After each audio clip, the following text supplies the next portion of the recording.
Morning.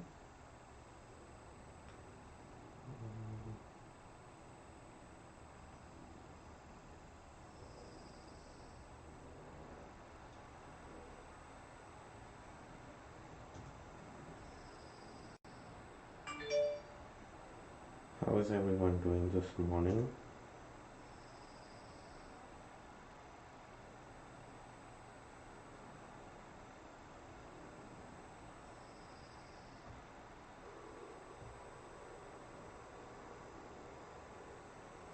I missed it. How is everyone doing this morning?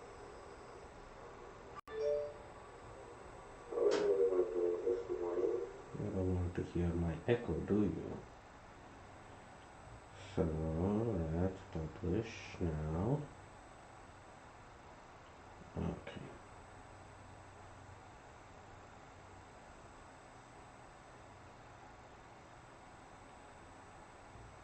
Okay. I think they should. All right. Sorry, it takes me a few minutes to set up, but we are all good now. What I need to do today is do some slip decoration work on some olive trays which I'm making after a little bit of a break. I haven't made these in a while, and I did show.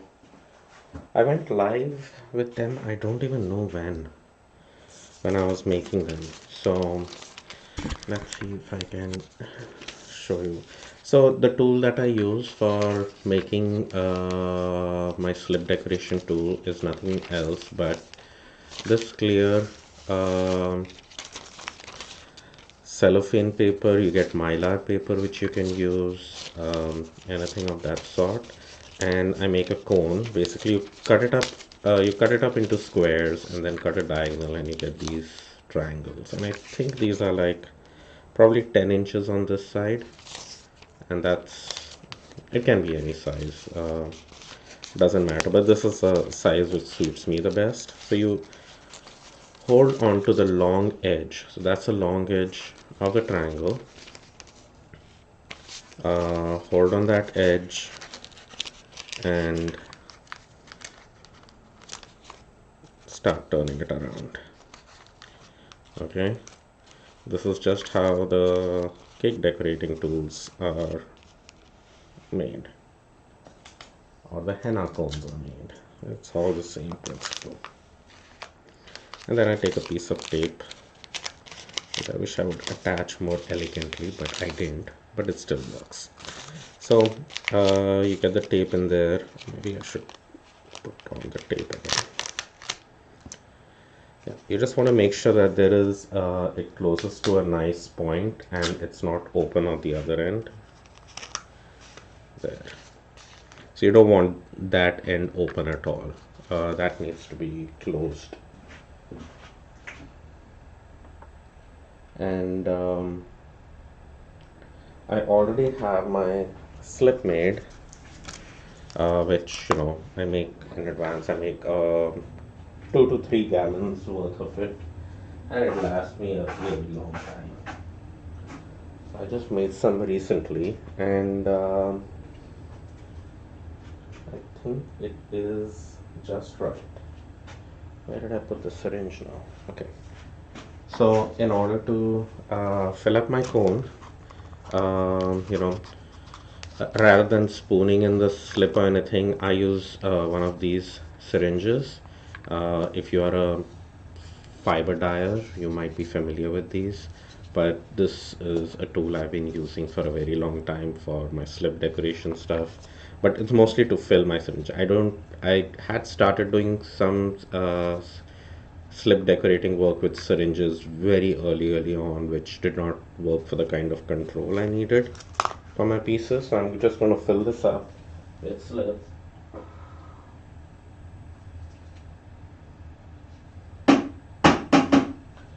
And the key is not to overfill it. So that's a slip in it. Point it down and like I don't want to overfill it. It's like around 3 foot. And when you're starting off, I would say fill it even less because it'll be easier to close without making a mess. And I probably need more slip for all the decoration I need to get done, but let's just, and then I go ahead and close the top of it.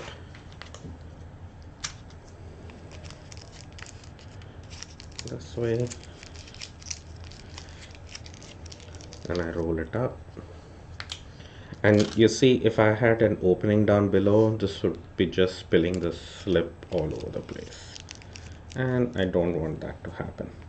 At least not right now. When I'm ready to decorate, I am going to cut a hole out there. Okay.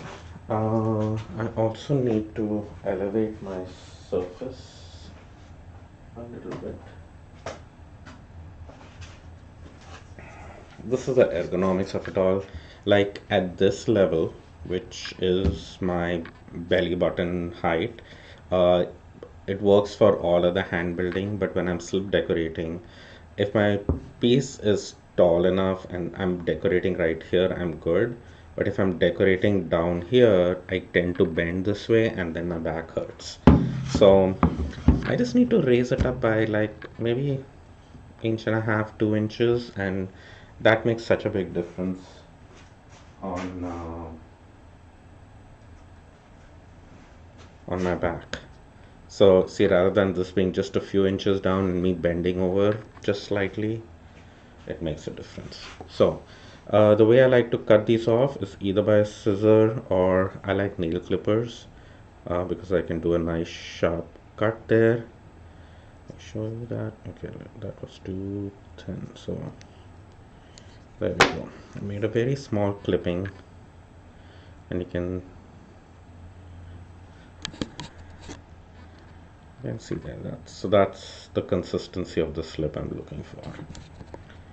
And hopefully you can see, maybe you would like a better higher up view, right? Let me see if I can do something about that. Sorry for the camera shakes. There we go. Hopefully this will work. Yeah, that's better. So now you can see from a top view all the decoration. So I just make sure my slip is flowing smoothly and then I begin to decorate.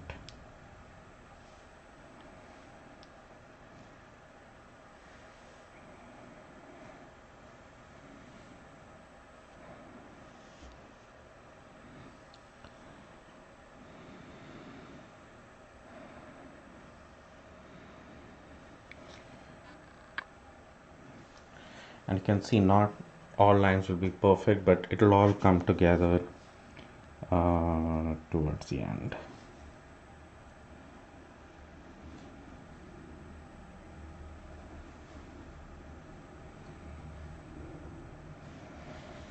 Okay, I'm now going to go ahead and fill in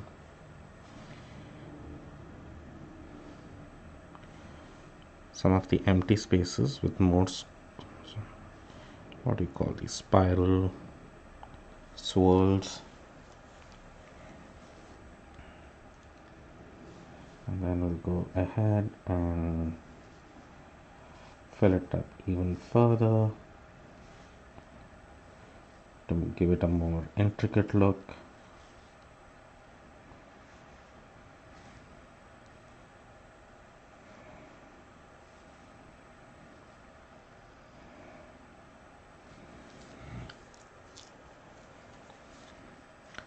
So I'm just filling in the design.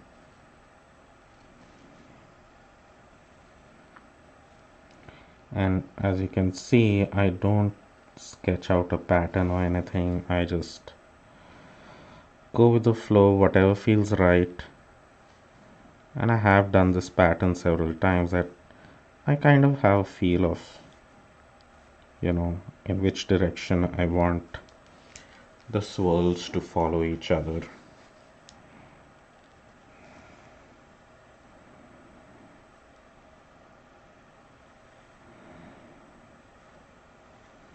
And it's one of the slip decoration part. What I like about the randomness of it is that because I don't sketch, it comes out different every time. It'll be similar. Like if somebody says, I want the swirl pattern, I can make that swirl pattern. It won't be the exact swirl in every direction or whatever, but it'll have the same overall feel, but still be very different. Oh, my computer wants to restart. Let's see if we can skip it by an hour. Okay, hopefully that works. If anyone else online, I do see 8 people watching.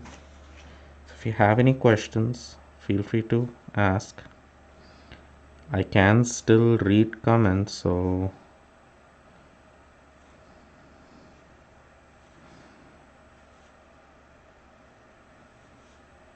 though while decorating I do breathe a little less.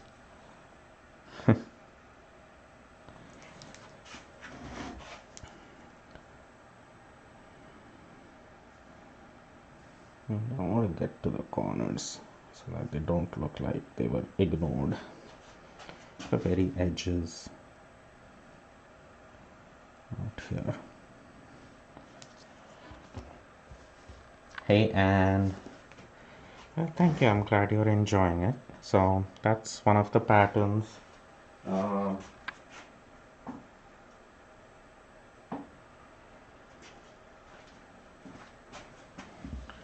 So these, I don't know if you saw on the previous one, they have these handles on the side. So these are much broader ones, great for appetizers. So let's do a different pattern on this one.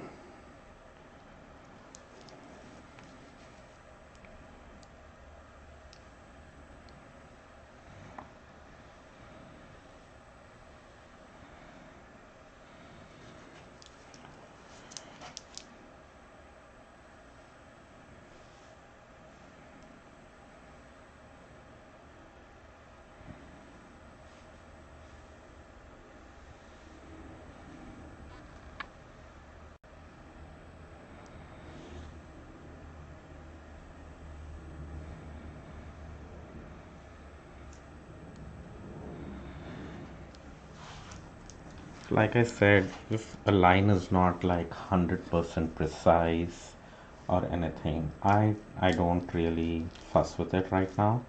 And so this is what happens when you tend to overfill, which I kind of did on this one, is like the slip tends to ooze out from the top and keeps making your hand messy, which I get actually very annoyed with. So I'm just going to tape the top part of it further just to make sure it doesn't make my hand into a big mess. Let's go ahead and fill in those spaces. So this is something which one of my customers at one point had told me that, oh, this is just like Zentangles. And I had no idea what Zentangles was.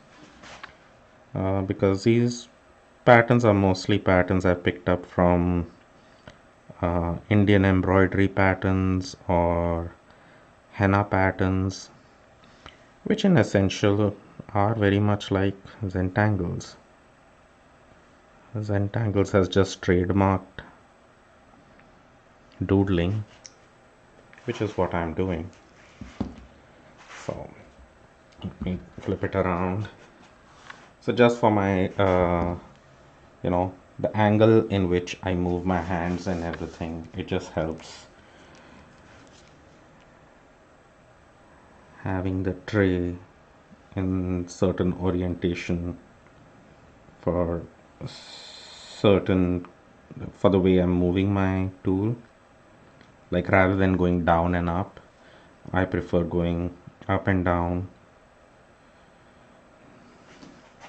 And if you can see my hands, I'm actually holding the tool with two hands. And it's not because it's heavy or anything.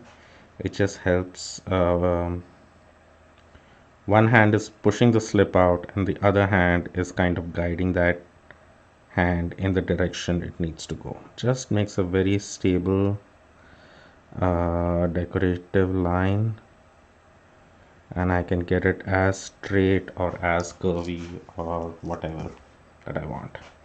So that's the second one.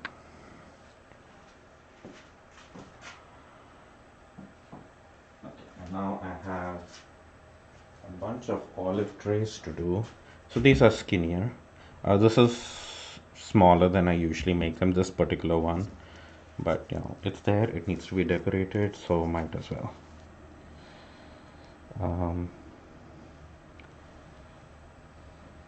every once in a while, someone likes a small olive tray rather than the full big size one.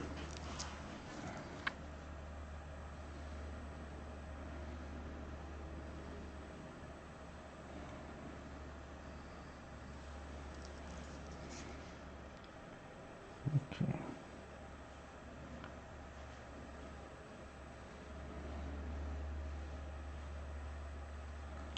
How was the fourth for everyone?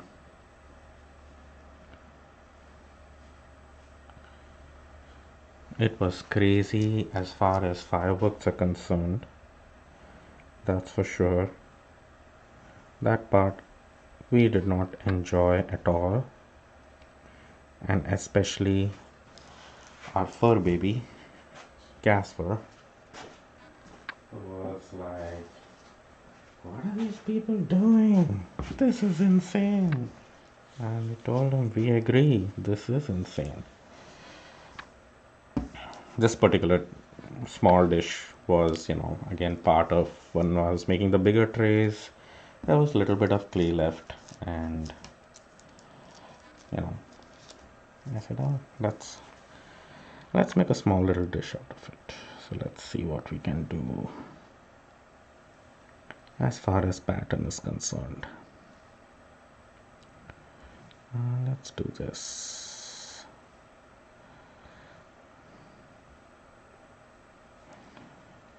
Okay.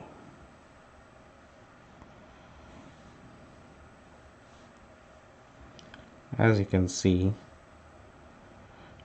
this was done very randomly.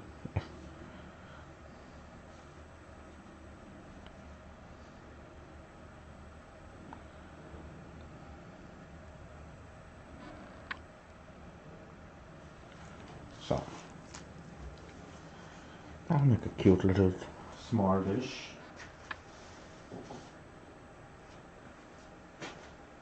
After many years, we have purple. The colors are off on the, it's supposed to be more, it's more reddish purple than what's showing up. But can't deal with cameras most of the time. Let's do a simple pattern on this one. A simple pattern, a little hard to do. It takes a lot of practice to do this particular pattern. But once you get it, it can be very rewarding.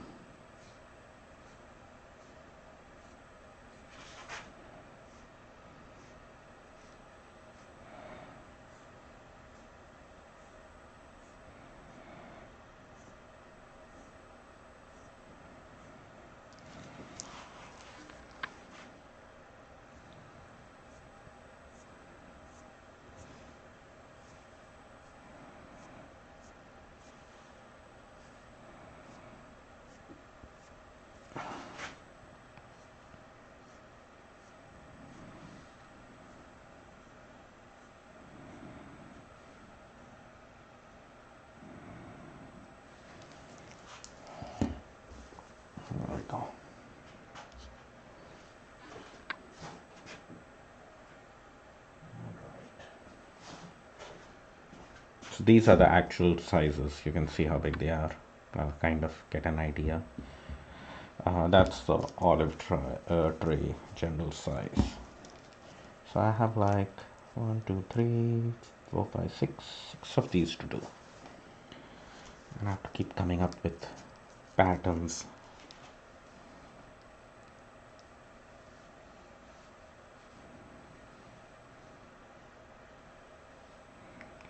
So let's go to the swirl pattern again.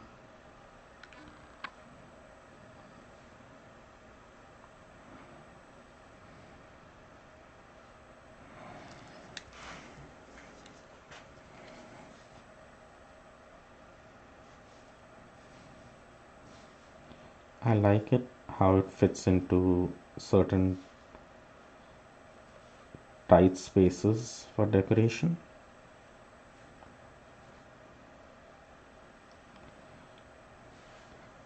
It's a very intricate pattern actually.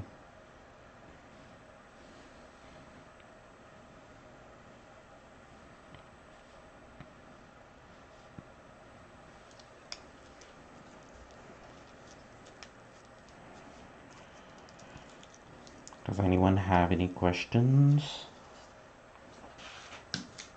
Feel free to ask.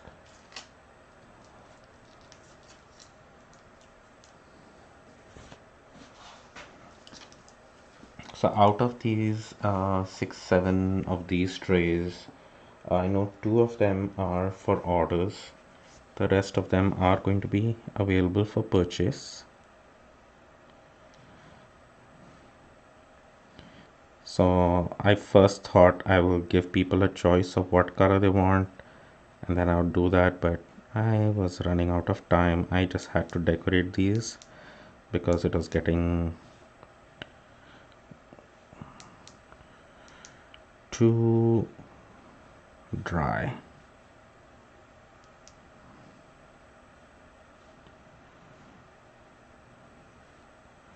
There we go.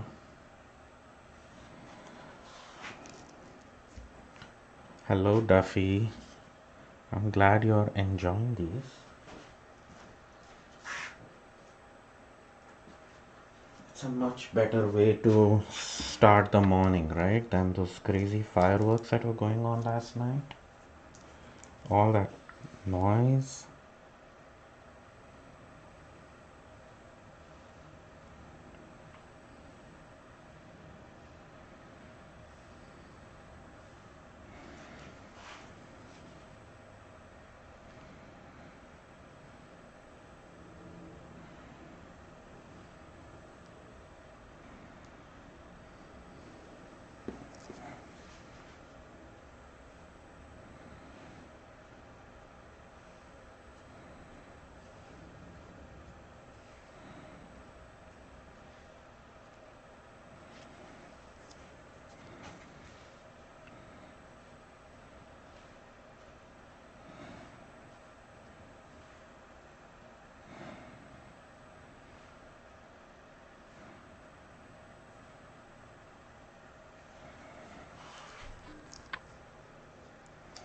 It was very calming.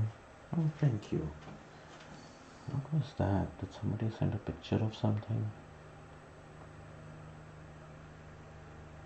There's a cake. Hi, Nancy. You're having a great time watching. Oh, good. You and your husband are watching me work. Alright, so I have an audience then. That's good.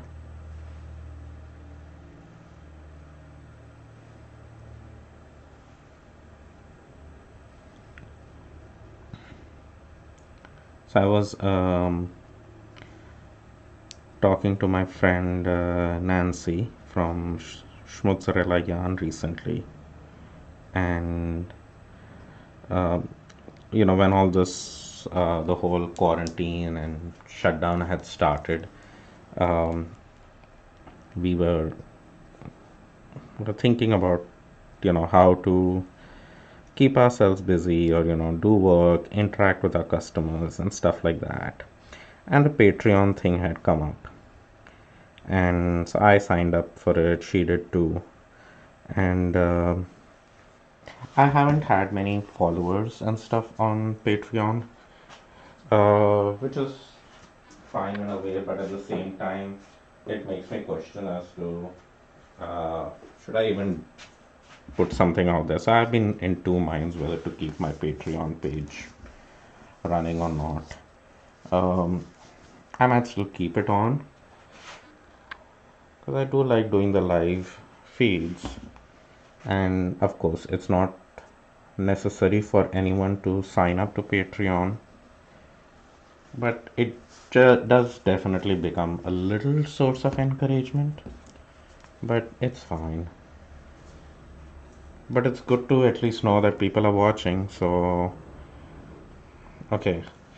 Any suggestions for any patterns? Mm, Not that I'm out of ideas, but I'm just trying to think about different ways of. I just want different decorations.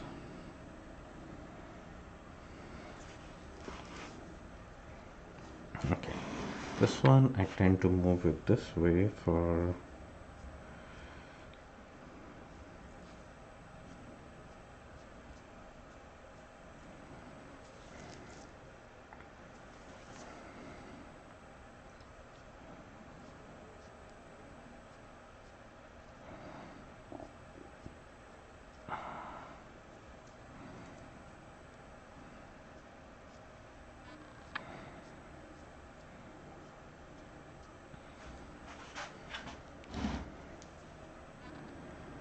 Circles, alright.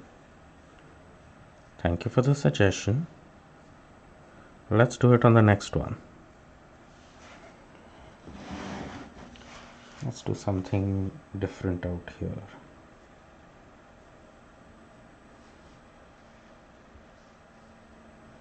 So we are going to do circles on the next one. And you will see how I interpret circles.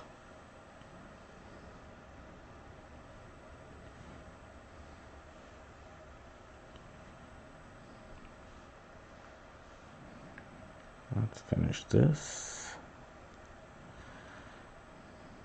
Okay.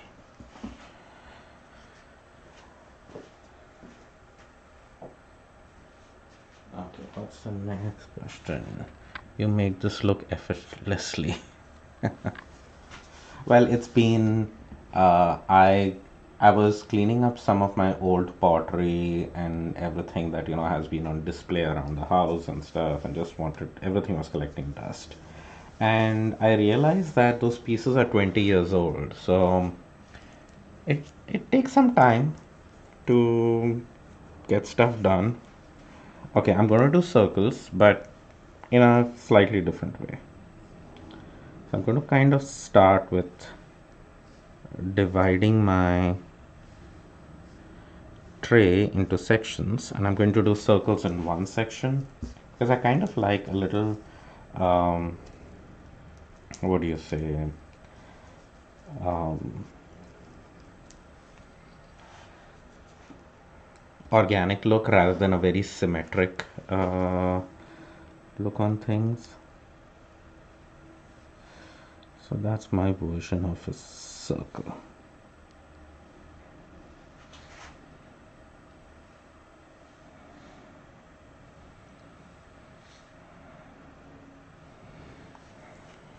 There we go. And then on the other side, rather than doing circles, I'm going to do those. Tell me, what should I do? Come on, the 11 people there, you can't come up with a different shape or design pattern. Reconnection successful. Am I connected? Oh. Looks like I got disconnected, which is brilliant. Is everyone still online? Nancy, are you still online? Let me check my phone whether I'm still online. Stuff like this keeps happening with technology.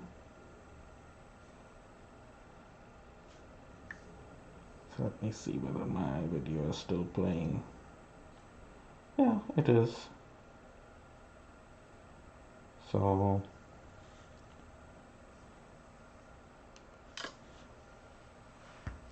looks like I got disconnected in between, but I am on again. And if you are, yeah, okay, so I got connected again. So I'm going to wait till some people join up because there were several people chatting along, and hopefully y'all haven't missed. Nancy, hope you're back, and if you haven't seen the circle design, let me know.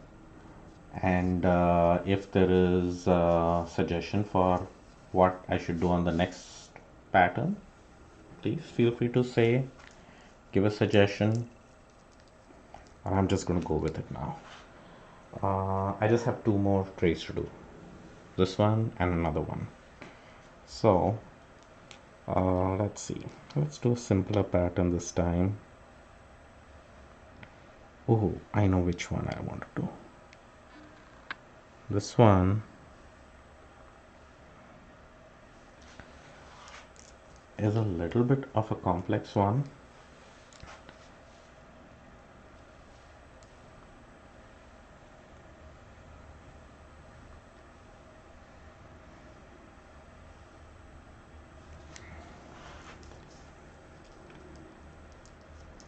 This one goes on simply, but it is a little complex, and it takes forever to dry because it just takes up so much slip. But I have enough in my cone out here that I could finish this and do the other one too. So I'm just going to go with it because I do like the finished look of it. A very simple one to do.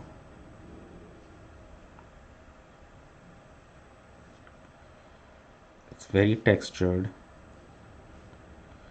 but it makes for a really nice pattern. Almost looks like quilting.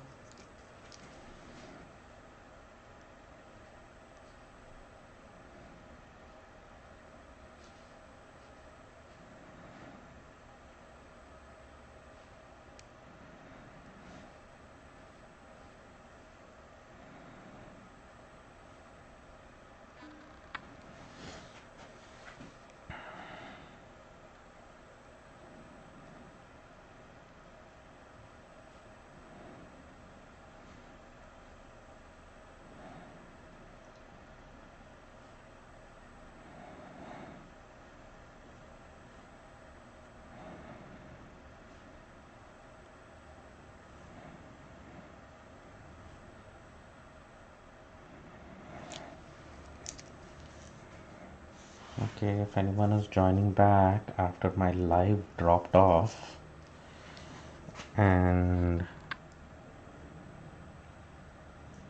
Nancy, I hope that your husband did get to see the circle one while it was getting decorated. It was by special request after all.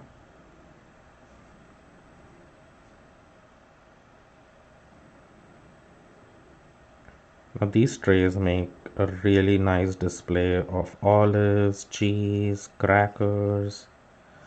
Makes that food which sits in a plastic tub a lot more delicious.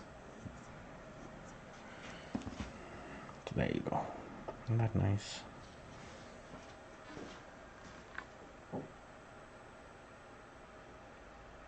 And once these get fired and everything, I will be listing them on my website. Fingers. Okay. Last one to decorate. I'm open to suggestions for any kind of pattern you can think of. Any pattern at all, and I will try to make something that which at least looks similar to it. If I don't hear anything, I'm just going to do something very randomly. I think random is the way I should go right now. Should I? Okay, I'm just going to go for it. Since I'm not getting any suggestions, I'm going to do another very simple pattern.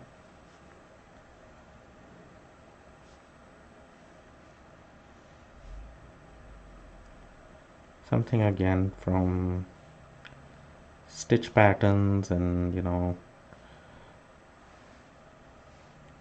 stuff I've kind of seen in quilting.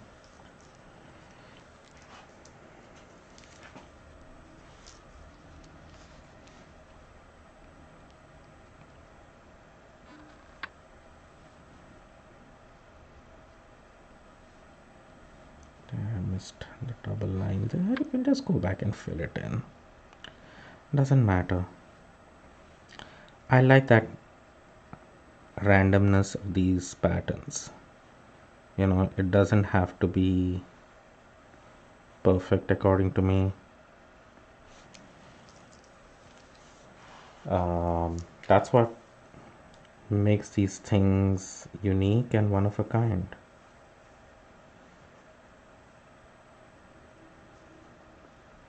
And many times I purposely like to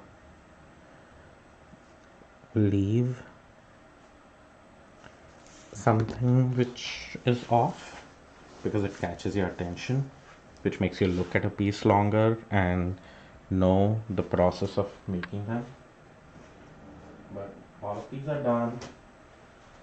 This decoration is done. Now there is actually two more pieces which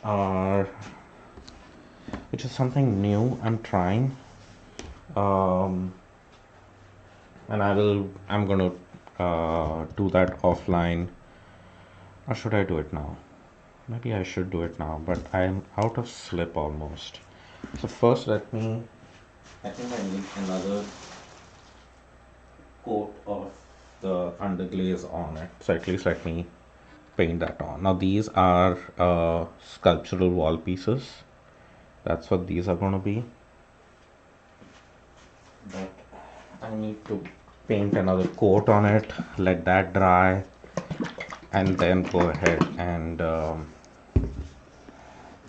decorate these. These are going to be decorated in something I have never done before. The technique of decorating them. So I'm kind of excited to see how that turns out. Or whether what's in my head is even possible. Means I can do something, but it needs to do justice to what I want it to represent. So I'm just going to go ahead. I need to put another coat of the underglaze on it. So it's a really dark and contrasting color against the decoration on top.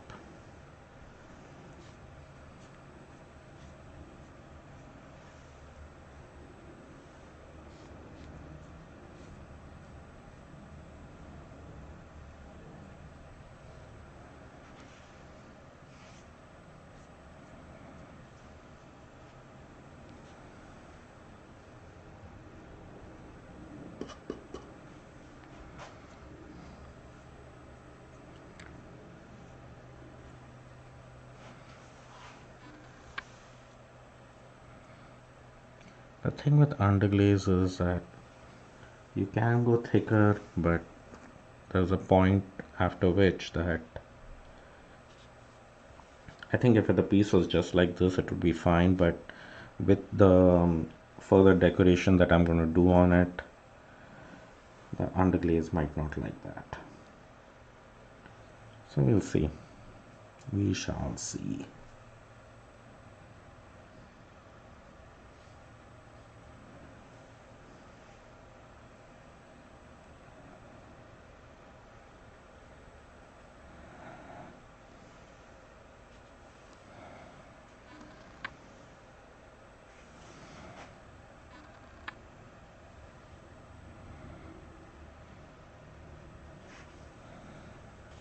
That's nice.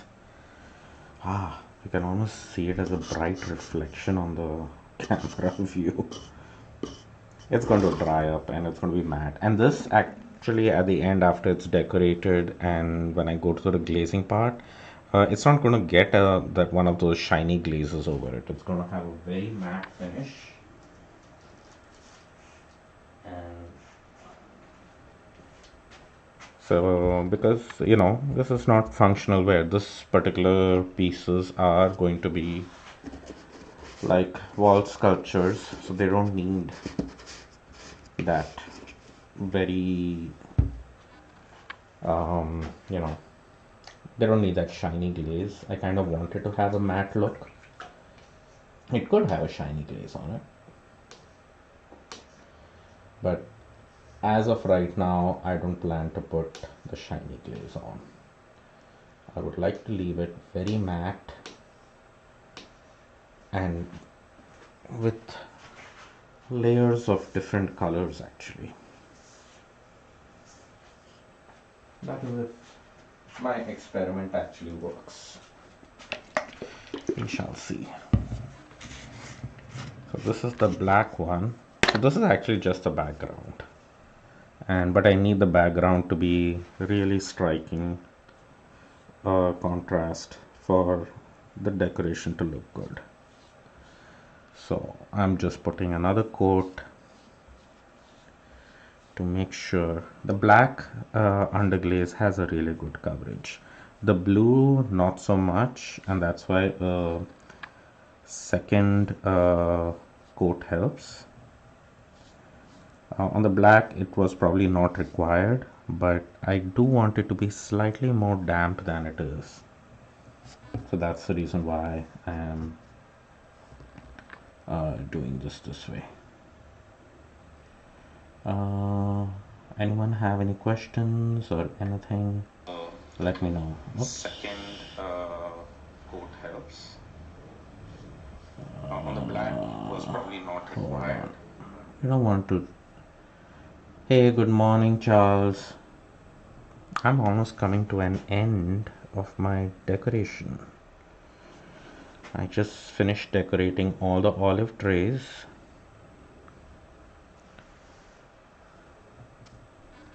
Hi Duffy, you're back.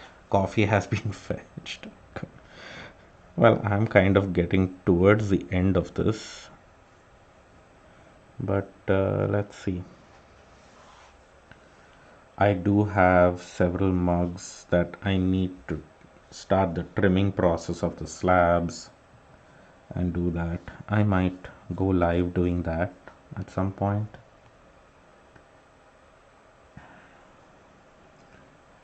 You were at the gym, Charles. Don't make people like me feel bad. So are your gyms open there? Or is this your private personal gym area you're talking about?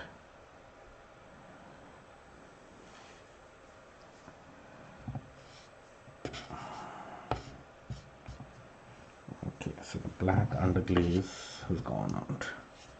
Yes, it is too hot to walk outside there. There, I know you're having soaring temperatures. Here, it's still being very nice, actually. What wasn't so pleasant was the crazy fireworks going on last night. Just the worst 4th of July ever. Limited openings for gyms. Okay, cool. Yeah, I don't know if I'm still comfortable. Not that I'm saying as though I'm the person who was going to the gym every day. No, I wasn't. So, but yeah, if I was that person, I'm not sure. The cases in our state are rising, though not as crazy as some of the other states. But I think we hit a record high this like yesterday or something.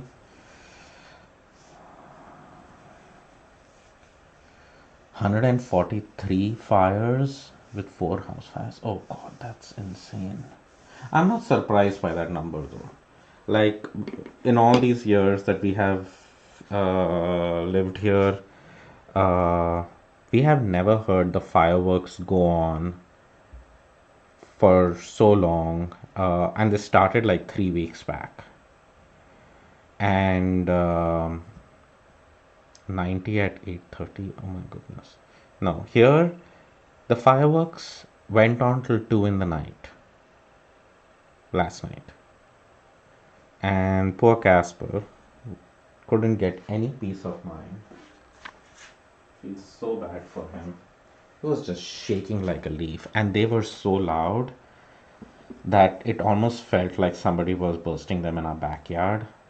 Could have been one of our neighbors, but it wasn't our immediate neighbors. And extremely loud, was making our windows shake. And Casper, Rima, and myself, we locked ourselves up in the bathroom, and we are watching movies in the bathroom because it was a quite a space. It was nice and small, so he could kind of, I we put chairs out there and everything. It's not like it's a very big bathroom, but we managed to put two chairs there, and we put his bed under our chair so he could get like a small den there.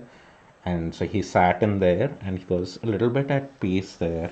And because we had the volume of our television turned up, so we could kind of muffle the outside sound, but it was so bad. And because the bathroom doesn't have windows, uh, it sounds like, you know, it was very stuffy. It wasn't. But because it doesn't have windows, it, you know, didn't get those vibrating sounds or those real loud fireworks sounds.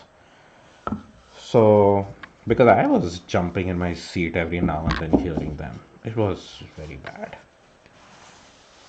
So, since you all joined late, I will give you a preview of what you all missed. Um, because I need to wait for those pillow shapes to dry. So these are the two olive trays I finished decorating. These are the bigger, wider ones. I'll just bring up the other skinny olive trays. So those two red ones which I showed you earlier, those were for orders. And these are the ones which are going to be available out of these as well. Charles, I think you saw me making these, right? So I finally got around to decorating them. So these are all the ones that we did. I have a small one out there. So these will have to dry and only then they can go in the kiln. I need to make some mugs. I made handles last night, and today I have to trim those mugs and start work on them. So yeah, so I'm gonna keep these aside, and if you want, I need to start on the mugs actually as well, and I'm thinking I might as well start now.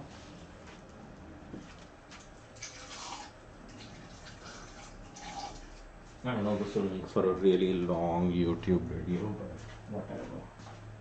What needs to be done? At least I'll start now, right?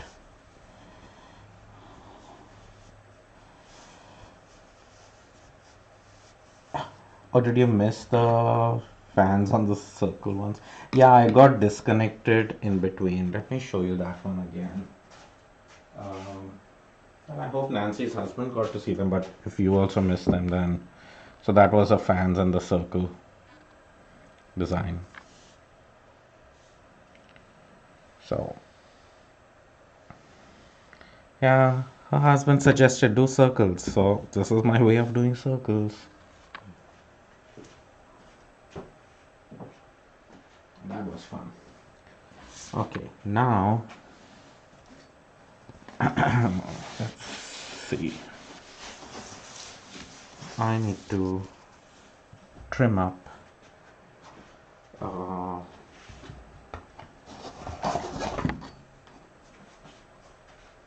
my mugs.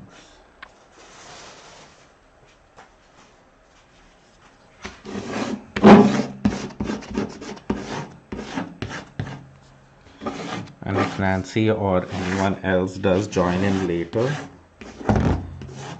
I can still, say something, and I'll pop in the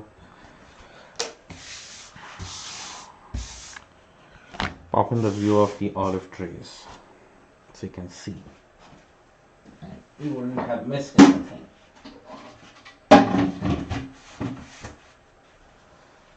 Okay. Now for... Oh, you were thinking fans as an alternative design. Next time.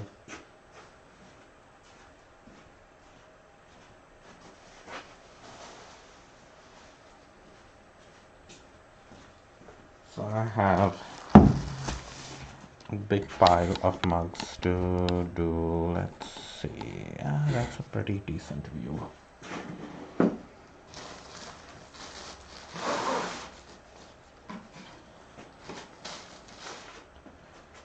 I have been trying to set up different camera views and everything for doing live feeds, and I don't know why I feel the need to do live feeds.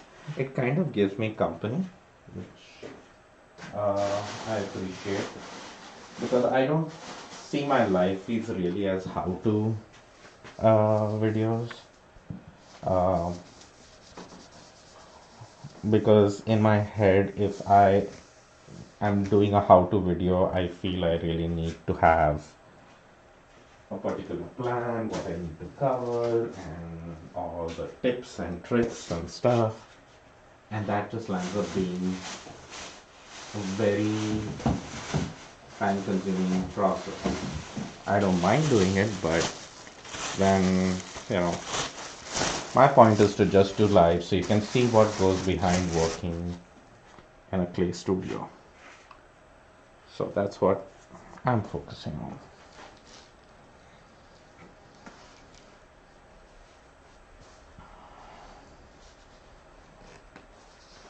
Okay, I have to trim these mugs. Now what I use is a template to make sure all the mugs are the exact same size, which is this. I call it my 16-ounce fat mug.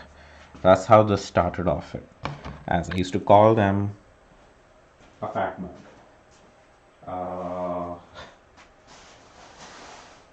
Why? I don't know. Did I have a skinnier mug before? I think I did. But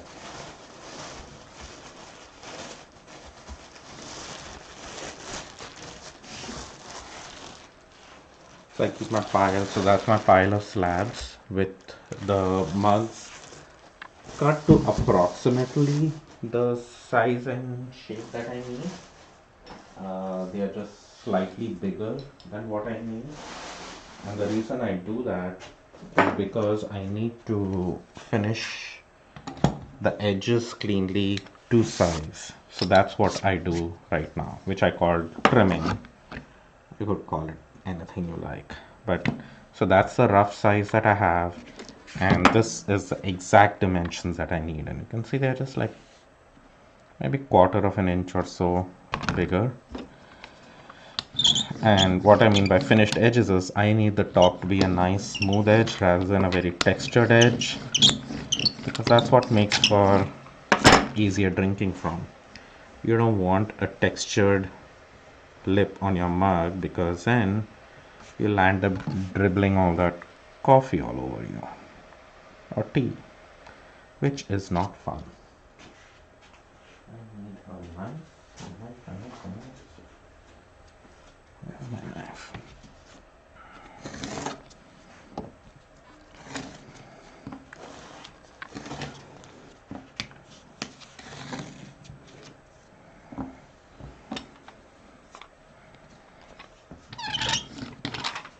Now I finish the sides and the top.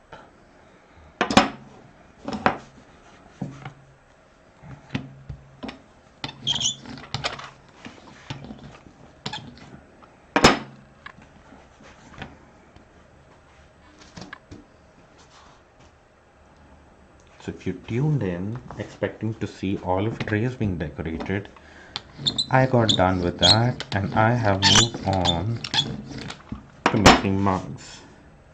Now majority of these mugs are for the Alzheimer's association that I raise money for. I still have the listing up on my website.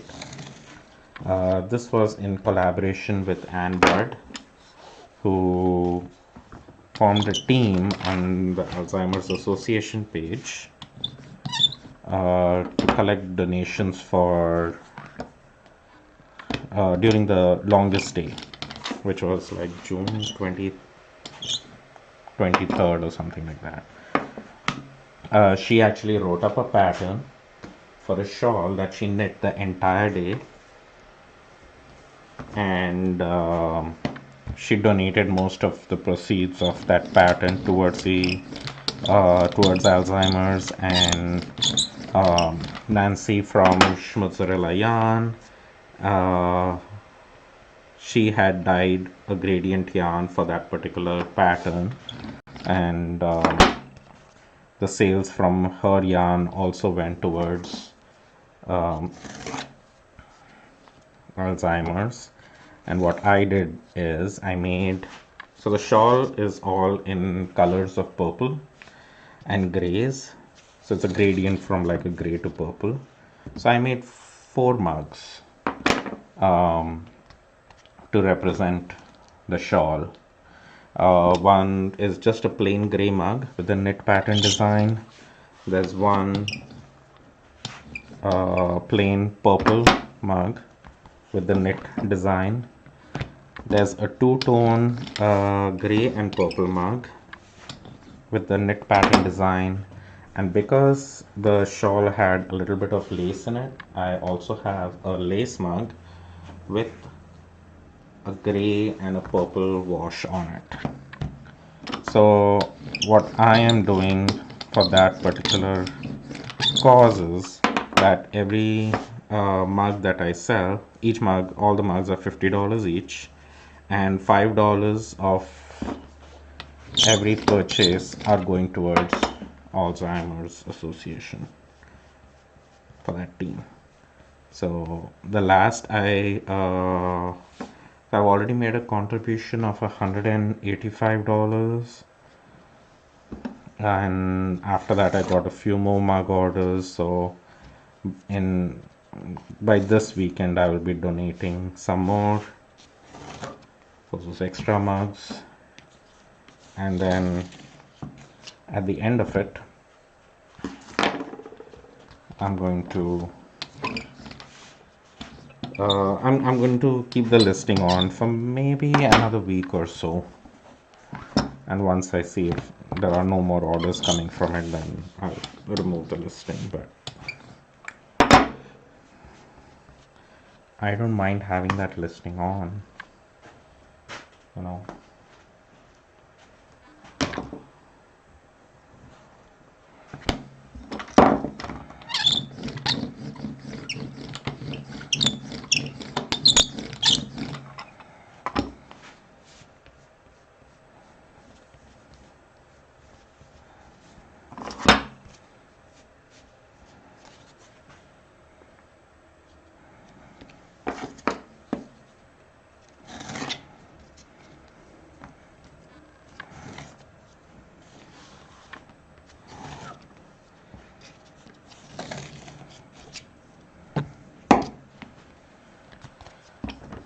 So as you can see, my mugs are not made from molds. There have been more than one person who every now and then asks me about that. Are you using molds for making these? These are not molds. These are actual slabs which are being altered and cut and twisted and everything in order to make these mugs.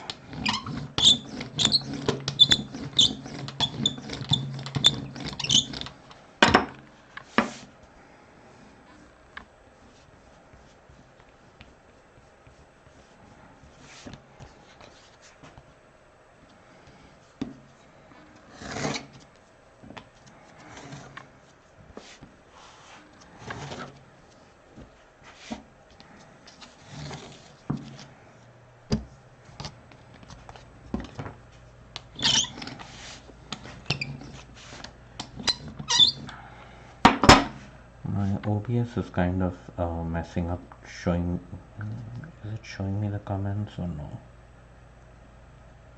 I don't know.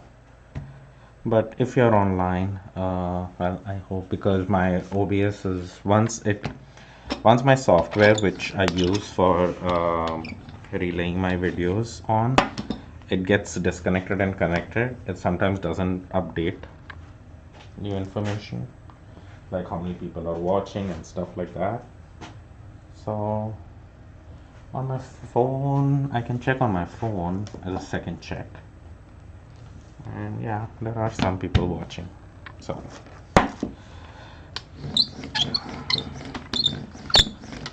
the people who are just joining in, I want to let you know that the olive trays, which you're seeing the listing of, or whatever the description of the video, saying that I'm doing olive trays, that got done, and I had more stuff to get done, so this is what. I'm still live? Okay, good to know, Charles. It's it's sometimes very hard to know if I'm actually live or not, which can be dangerous. So yeah.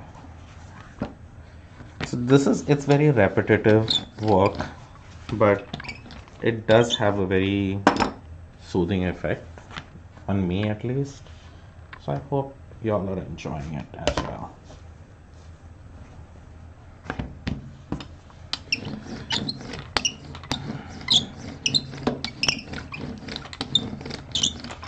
And if you have any questions or something you want to discuss, doesn't have to be pottery related, you can go ahead and ask. Can be fiber related. I don't wish to discuss politics, because you can get enough of political information from YouTube and Facebook videos or whatever your sources. And I'm not into discussing that. But anything else you want to talk about, feel free to mention.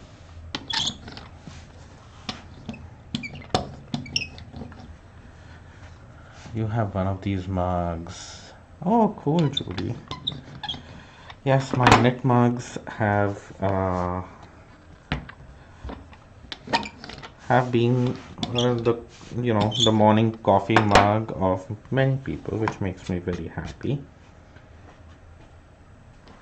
And do you have the knit pattern one, or do you have a different one?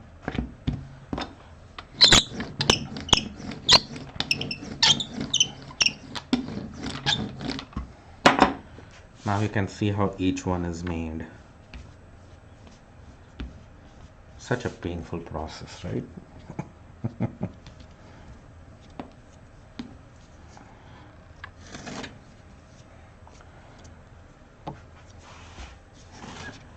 It's very much like, how if you were making clothing, or if you were quilting, cutting up pieces, you have the knit one. Oh, and you ordered a lace one to go with it. Cool, thank you. I do have some made to order, ready to ship mugs as well. So I hope I had a color in stock for the lace one that you ordered. I did a pottery class in college. Oh, cool, yeah. I mostly hear customers mention that they did pottery in school because it was kind of like a required thing to do. But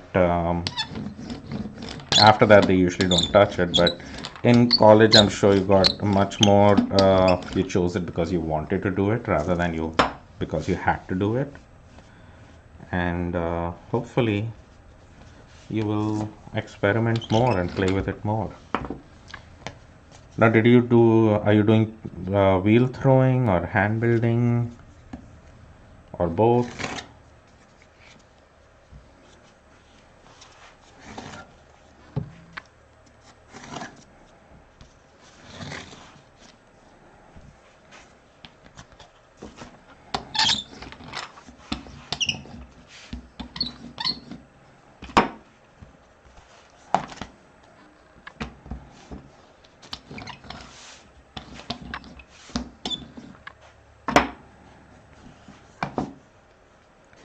Okay, this pile is done.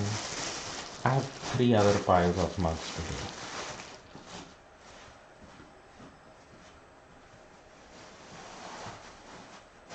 Actually, two and a half.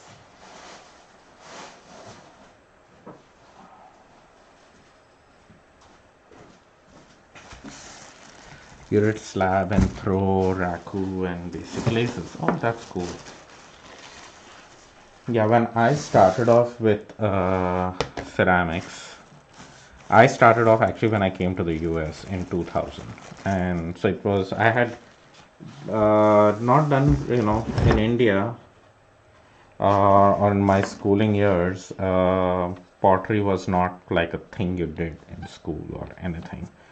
It wasn't even like a basic thing to do. No, I never seen clay, never worked with clay, nothing at all. And in India, I did try to find a source to learn when I was in college, but it was pretty hard to find anything at that time. Now it's changed a little bit, but in the 90s, nope, you couldn't find even raw clay to work with. So very, very annoying. But then when I came to the US, I came for doing my master's in computer science, and what am I looking for? I want to clean this up. Let's just use this edge.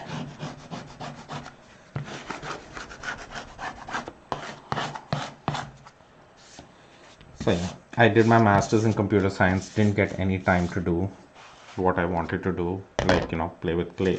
Since it was at the back of my mind, but I didn't have time for anything. And then only when I started working, moved to Washington for my job at Intel as a software programmer, is when I realized that, hey, I have some time on my weekends now. I can actually get into clay, and I found a good place to learn, and that's how it started for me. You don't do it now, but appreciate the work. Oh, that's always good to keep some of your pieces. And I don't know if you saw my post from yesterday. I actually went back and went ahead and cleaned up all my old pottery. Not old as such, but when I actually thought about it, my wife was asking me as to, oh, which is your favorite piece? Do you remember when you made it and all that stuff? Some of those pieces were 20 years old when I just started working with clay. And I still have them. I still love them. I hate that they were collecting dust, but when you have a studio in your home, clay dust gets everywhere. But it was nice to clean up everything, and and also there was so many pots from other potters that I've collected over the years. It was nice to see them all nice and shiny. Gonna display them again properly, and hopefully they won't get, well, thank you. And the teapots and stuff that you saw on that post, that's the reason why I started working with clay. I wanted to make sassy teapots, and and I love throwing on the wheel. That's how I started. I wanted to just throw on the wheel, but few years throwing on the wheel, and earlier when I even sold my work, everything was thrown on the wheel. And hey Lorraine, how are you doing? Oh, you're back? Oh, good. Hope everything went well with your dad, and you're good and safe and back home. I had seen your post about travel that it wasn't the most funnest thing to do at this time, but you know.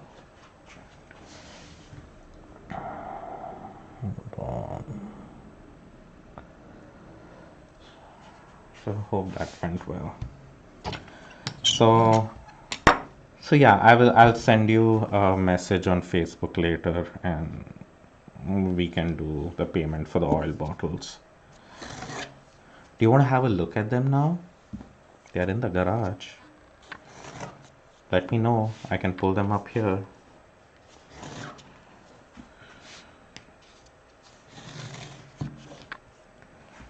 So I did make some olive trays this morning, decorated them,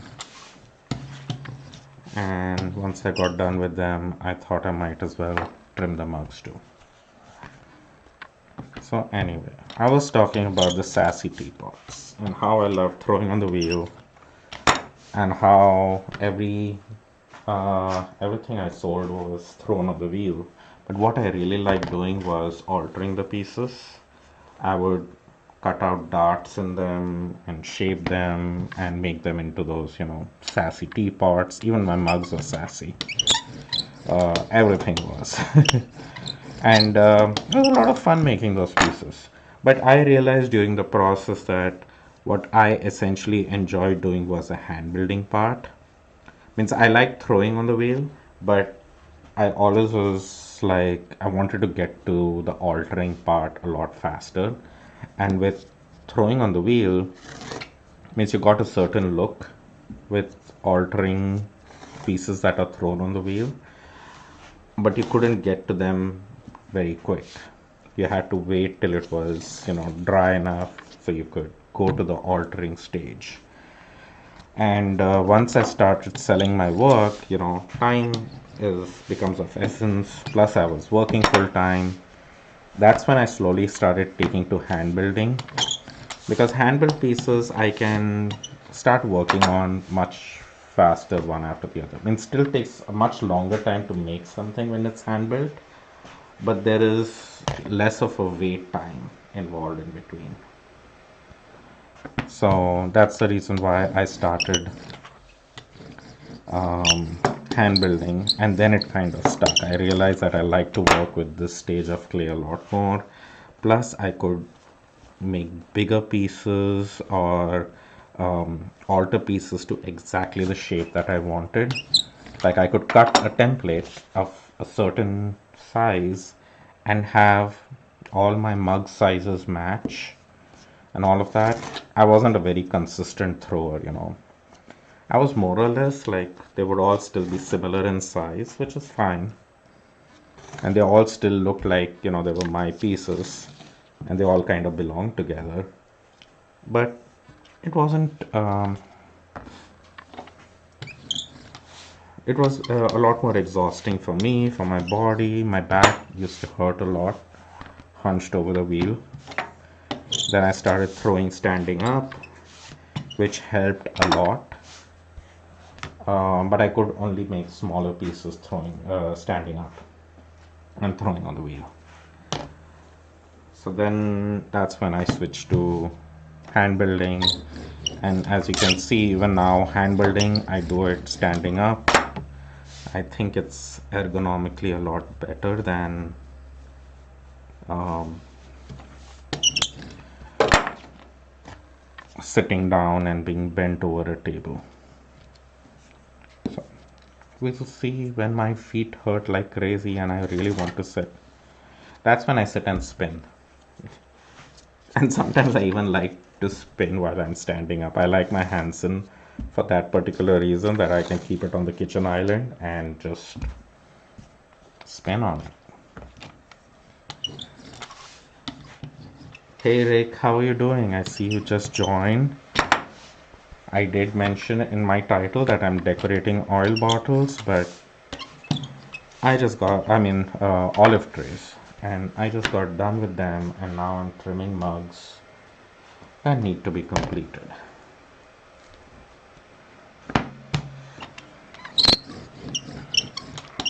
Has TCC opened the pottery classes? I doubt it. I think university stuff is all still closed, right? And anyway, it would be closed for the summer, I guess.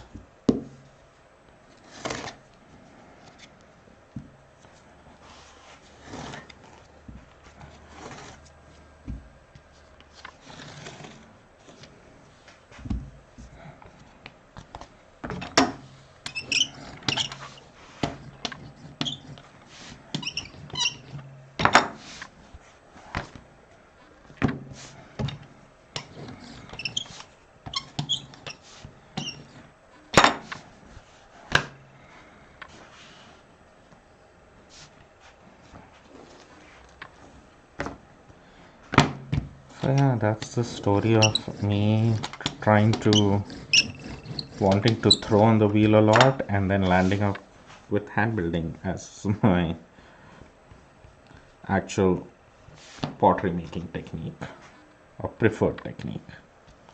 I still occasionally do throw on the wheel, but just for fun because I do like it.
So this is the way I like to make production work, or whatever you might call this.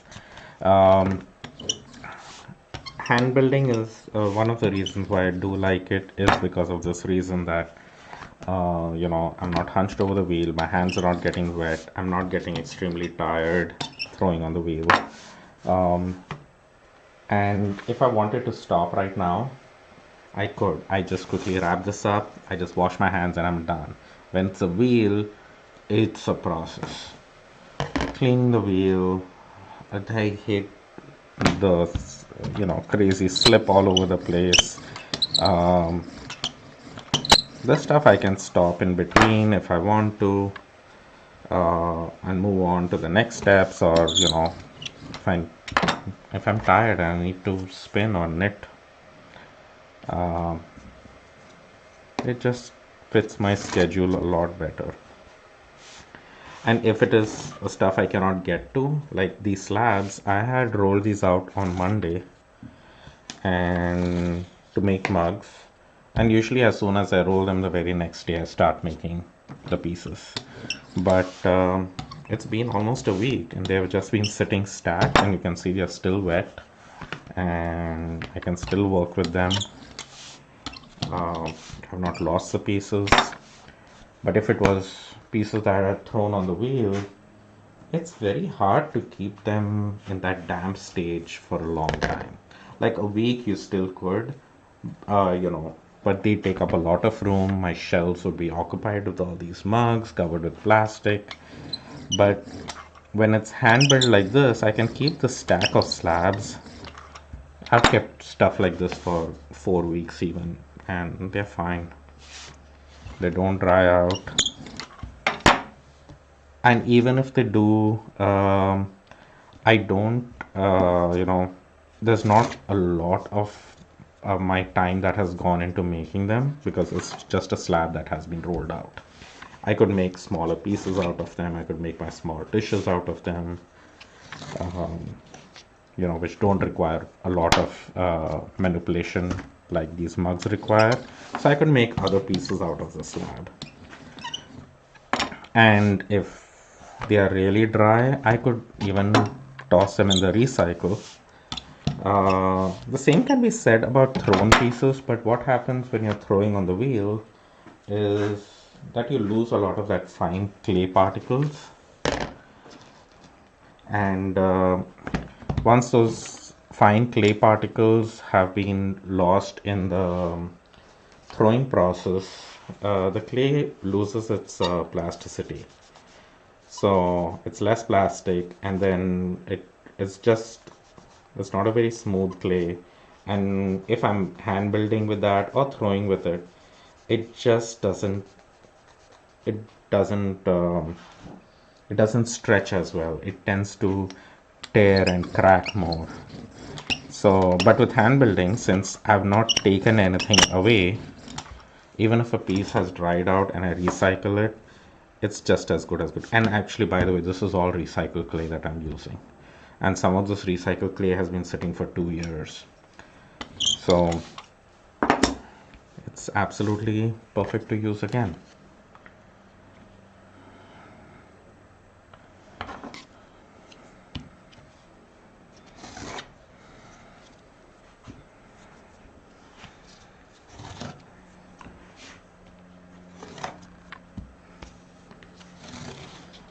Feel free to ask me if you have any questions.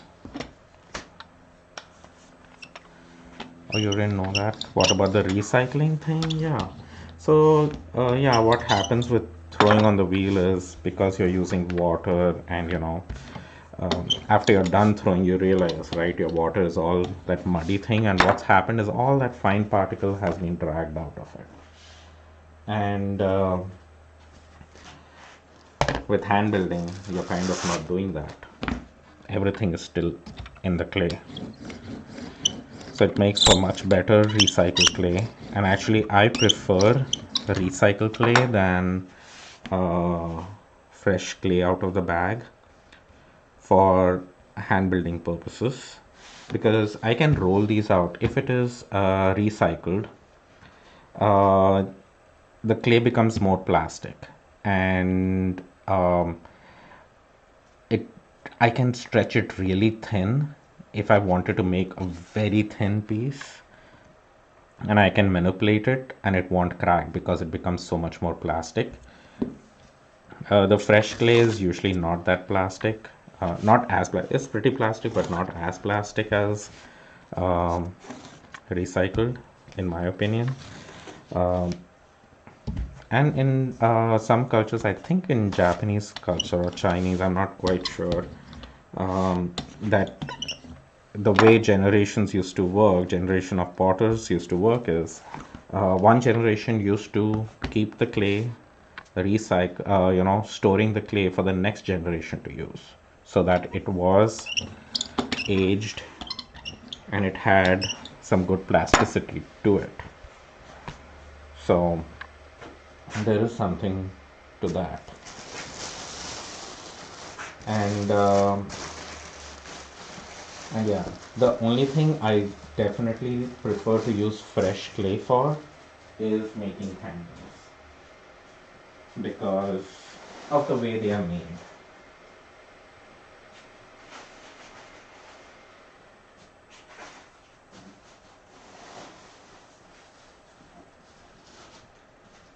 So when I make handles, it's I extrude them and then I pull the handles to give them shape. In recycled clay, there can kind of be a little bit of foreign pieces or something iffy about them, or if they're not very consistently, at the same moisture level, um, then the handles just don't pull very nicely, or they don't bend with this real nice perfect curve in them. So that's why for that I do like to use clay fresh out of the bag. So before this, so I was fine, I have so much of clay to be recycled, and with this whole shelter in place and lockdown thing, I said okay, fine, I'm fine with clay because I have enough clay that I can recycle and reuse, and I'll be fine. The only thing I was worried about is I don't have clay for handles. And fortunately, my clay supplier store, Clay Art Center here in Tacoma, at that time they were, before the shelter in place happened, they said they were still open. They were doing contactless pickups and stuff, and I got my regular 500 pounds of clay, which I usually do when I go there. So I was glad I got that, and so I'm still going through that, but I'm using that clay only for handles. Um, for everything else, I'm using recycled clay. I'm trying to make a dent in all the clay I have to recycle. And so far it's working out well.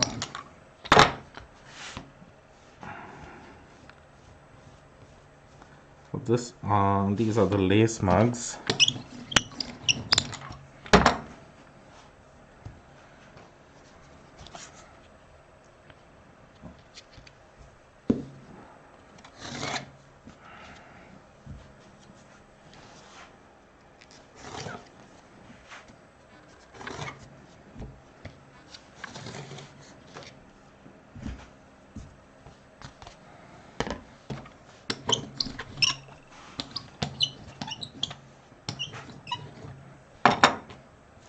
And when it comes to recycling, I do have a pug mill, uh, without which recycling would be extremely painful. So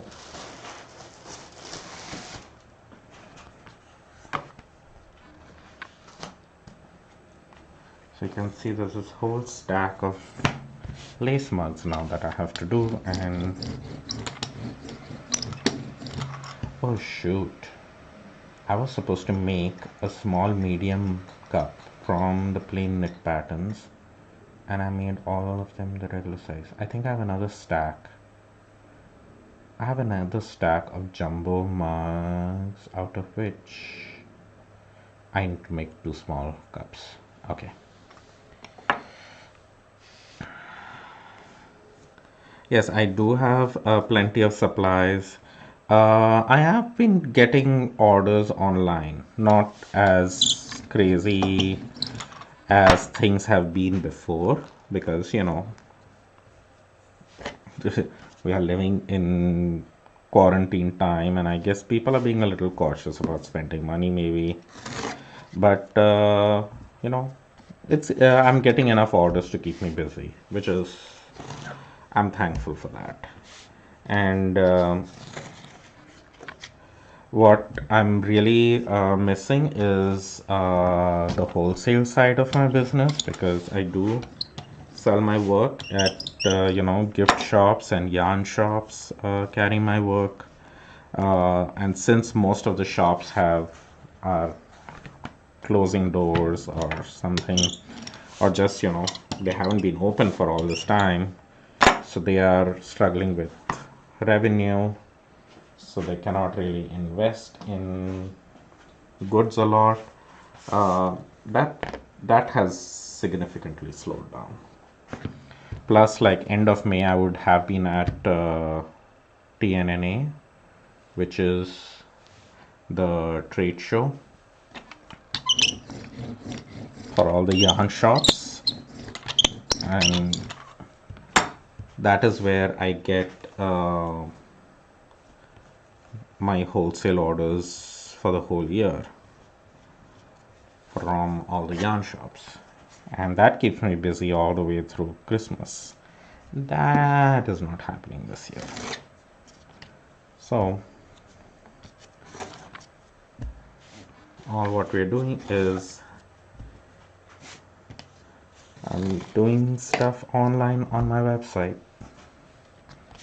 So now if you need to buy my work, if you do have a local yarn shop which has some of my inventory, I would highly encourage you to purchase from them so that they stay in business and they can keep their doors open. This is a very good time to support your local yarn shops as much as you can. Even if it's buying a single skein of yarn or whatever. We just heard news about 2 very good yarn shops close to me closing their brick and mortar stores.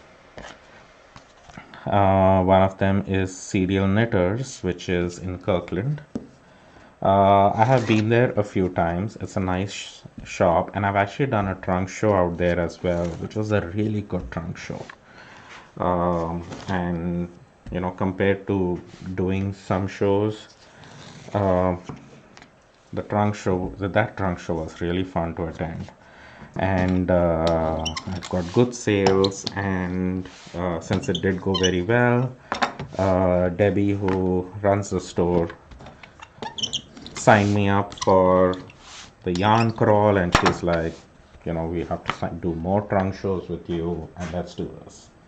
So that's what we did. But uh, last week or early this week, she did message me and let me know that they are closing their doors, and for now they are going online.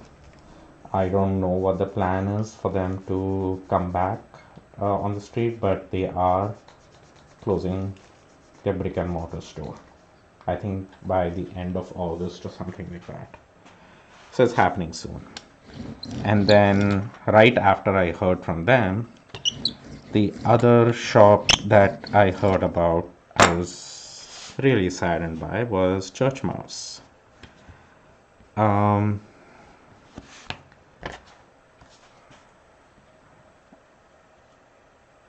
I feel really bad about Church Mouse closing because it's a very successful,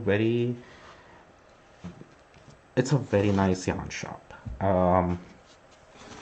and run by great people. And over the years, I've known the owners and the people who work there, and the truth is, I actually got mostly into yarn shops, and knitters found my work, my knitted pottery and everything through them. So they are kind of responsible for me being in the fiber area, because I was only doing fine art shows till then. And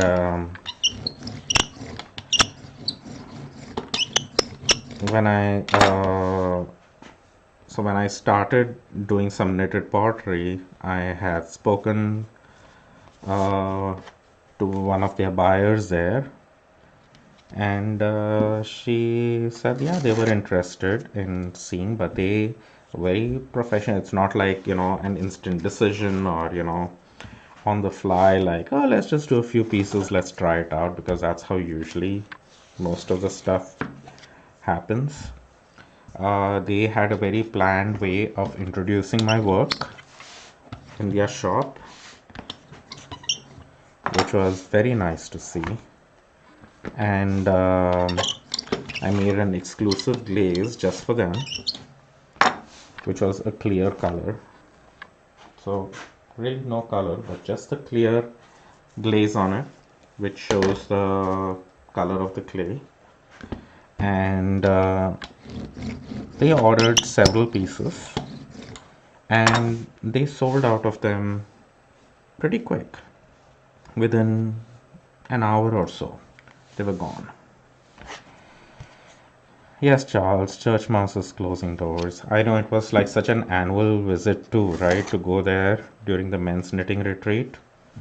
Now, no reason, well, can't go to, there's no point going to Bainbridge Island then. I don't know, yeah, well, I know this year we are not even having the retreat, but yeah, that closing doors was really sad. And over the years, they had always asked me to make some work for them, exclusive for them, and every time it just sold right away. And they are the ones who actually suggested I do shows like TNNA to get my work into more yarn shops. And so that kind of got me more into the fiber arena of things. So it is sad for them to close down, and I hope at some point it all goes. Oh, you got to go only once? Yeah, it's a different kind of yarn shop. And the funny story with me was that when I started knitting, which wasn't a very long time back, I think 2014, 2015, I a customer of mine at a show had mentioned that I should take up knitting. It's fun. I can do it while watching TV, etc., etc. So I said, okay, fine, let me give it a shot. So I did, and I just went to Joann's, got yarn, needles, and everything. I was telling this friend of mine that, um, hey, I've taken up knitting and I'm doing all of this. And she's like, oh, you should go visit a yarn shop. And I'm like, yes, I did. I went to Joann's and they have so much yarn. And she, of course, very quickly corrected me to let me know that Joann's is really not a yarn shop. Joann has yarn. It has some good yarn, some, reasonable yarn, all of that. But you need to go to a really good quality yarn shop. I didn't know what she meant by that, and she pointed me to Church Mouse. So, right off the bat, the first yarn shop I visit is Church Mouse, which of course blows my mind away.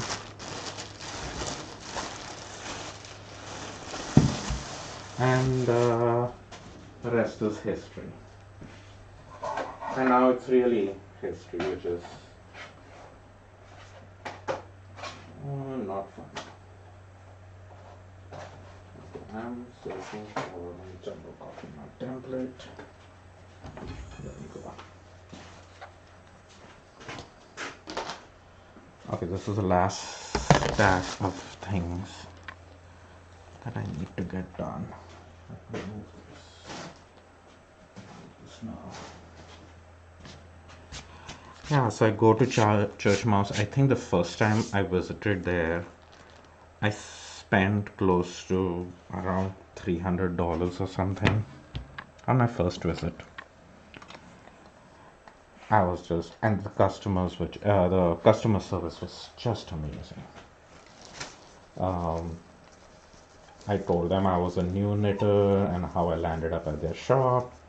So they showed me around, showed me what they carried, and then just asked me, have any other questions, just let us know. And I was like all over the place. I said, oh, should I get yarn for making socks? I had never knitted socks. I had knit like one scarf. That's about it. And you know, they had all different kinds of yarn with different content in them, wool, silk, and merinos, and oh, I just went nuts.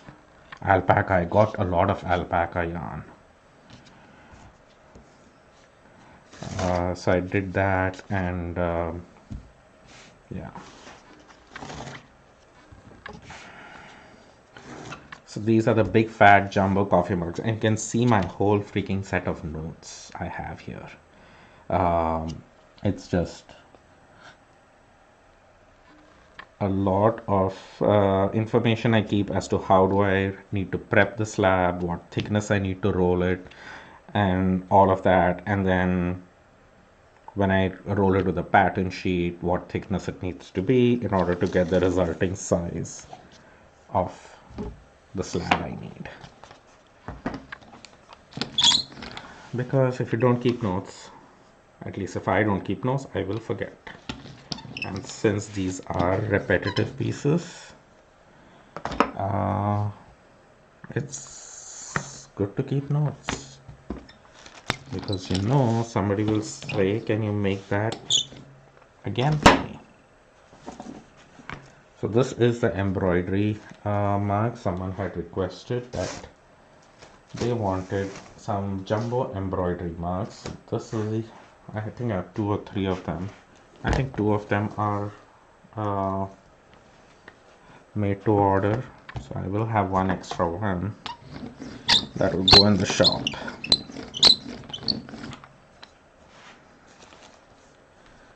So yeah, now if I'm hearing shops which are actually Church Mouse is so well known, has such a good follower of customers and all of that. Like people used to visit Washington to visit Church Mouse. So it was kind of like a mecca of a yarn shop to visit. Because it's not even easy to get to. You can come to Seattle, but you still have to catch a ferry to go to the island and visit it. So if a shop like that is closing its doors, it makes me very nervous about all the other shops out there. So if you have a yarn shop close to you that currently has some sort of pickup options, or you know, you can go in and shop, definitely go purchase something so that they can continue paying their rents, because I don't know how landlords are handling the situation. I'm sure at some point they might be like, okay, yeah, we can excuse 1 month's rent, but this has been now going on for 4 months. Yeah, and now no tourists, so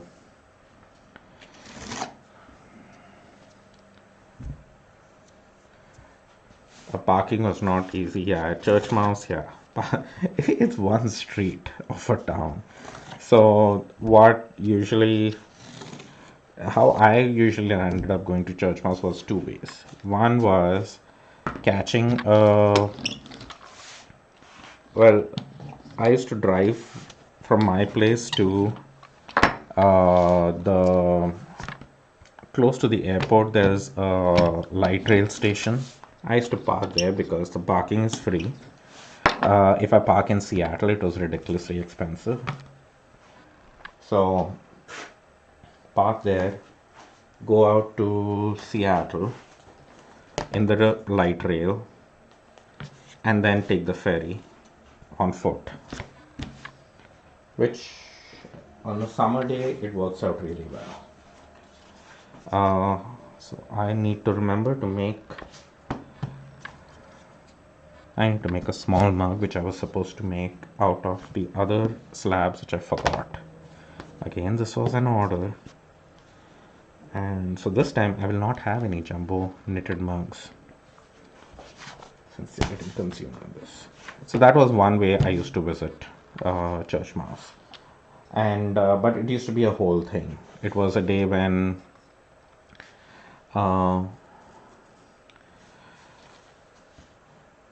I used to go to like visit Seattle, do sightseeing in Seattle or whatever, just visit Pike Place Market, catch the ferry.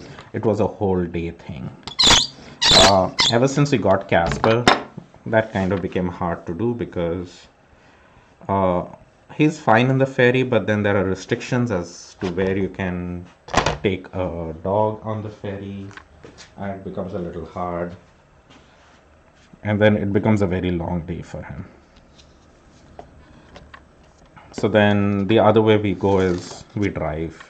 There is a way to actually reach the island. It's a longer way, but sometimes it's actually easier because um, if you're going by car on the ferry, like you can drive directly into Seattle and take your car on the ferry, but the lines can be long. Whichever ferry time we have intended to catch, we have always missed that one, so you'll end up waiting another 45 minutes for the next ferry. So it's kind of crazy that way. Your yarn shop is doing quarantine kits, pearl fiber arts. That's nice. And where are you at, Duffy?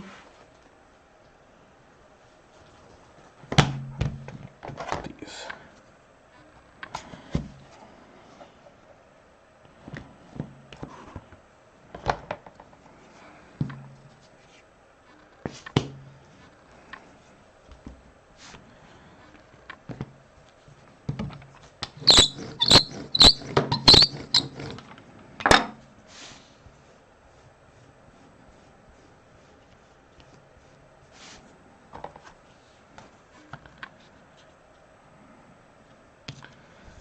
After this, I have 3 more months and then I am done trimming. Oh, Portland, Oregon.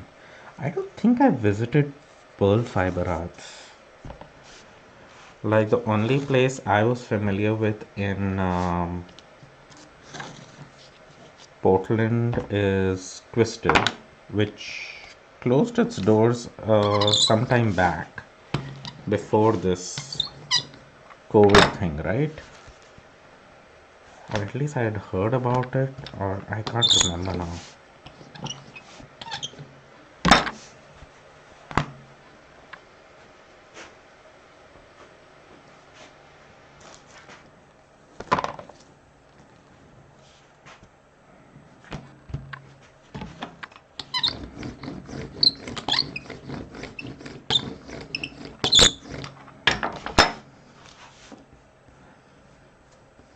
Casper is totally sleeping in, what is it, 11:17? He woke up in the morning, we went for a walk, and he came back in and he's just like, I need my sleep.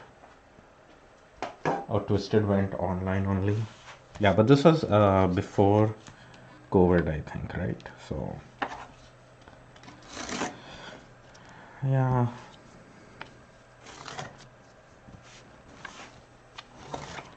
If they went online then, even if they were open during this time, they would have eventually gone online, I would imagine.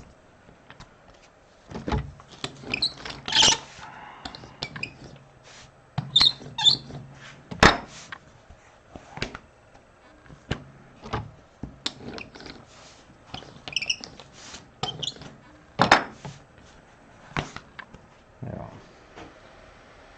Yeah, I have visited there, and I remember getting these two big jumbo skeins of what was the name of that yarn? Wabu or Wubu? It was by Blue Moon Fiber Arts. It was a wool and bamboo blend, which they sold in these. I think it's a sport weight yarn, and it was like some 500 or 600 yards. And I already had two big skeins in a green color, and I was knitting a blanket from it, and I needed a contrasting color for Wubu. Yes, so I needed a contrasting color to, you know, join all my individual pieces together. So I had taken my squares, and I had purchased two skeins of a cream stuff. It was DK weight, yeah. And yeah, I finished that blanket, and interestingly, uh, each of those individual squares in that blanket was all knit on my elliptical machine.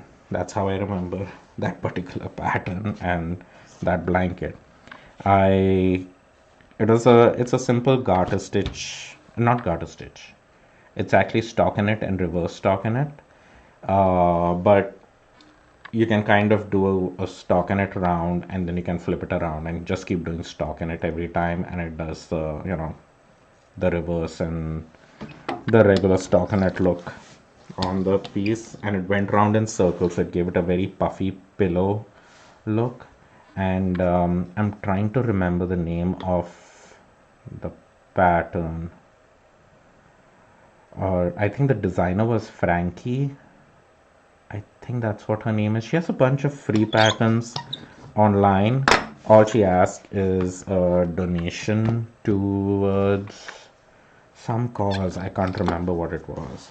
So, you know, you can pay how much ever you feel. So whenever I pick one of her patterns, you know, I pay what I would have paid to her, $5-6 towards purchasing a pattern. You can give it to her cause, but all her patterns are actually free on Ravelry. And so that was one of her patterns. And but she talks about how to just make those squares and kind of just seam them together. But I had seamed them with garter stitch in between. And but each of those squares I had knit while I was exercising on my elliptical machine. So I had calculated that each of those squares was around 400 calories burned, or something crazy like that. I didn't lose much weight, but uh, it was something to remember. It was my elliptical knitting project. The joining part I didn't do on the machine. But it's a really comfortable blanket, and because of the way the squares are, they kind of like pop up, and you can actually insert your arms in, like your hands into it or your feet into it. They kind of work like socks in a way. So it has, you can imagine like a bunch of, pyramids in a blanket in which you could just kind of insert your hands and your feet in to keep you warm. I wish it was bigger in size though. Maybe I'll knit another one of those. It was a really fun pattern to do. So that was my very last mug trimmed up. And these two small ones too, I will go ahead and stack them up. And then later today I'll be making the mugs. But I'm glad this got done. Thank you so much everyone for your company. It makes doing this work go a lot faster. And I really appreciate that. Thank you for joining me. And hopefully you can join me later. I might do some spinning later today. Well, I am going to be doing spinning later today, but I don't know if I'll go live for it. I'm going to try. If I can, I will. But I need to take a break from talking. Alright, thank you everyone. Take care. Have a good Sunday. Bye, Charles. Thank you for joining in. Really appreciate the company. And I'm sure you're making good progress on your Tour de Fleece. Sometimes I'm just spinning a few yards and I'm like, okay, I'm done for today. Or I get distracted to do something else. I do want to make an art yarn today as part of Tour de Fleece. It's my challenge day. So let's see. It was great talking to you too, Duffy, and I'm glad to hear about your pottery adventures. I hopefully you'll get back to it again. Bye. Take care, everyone.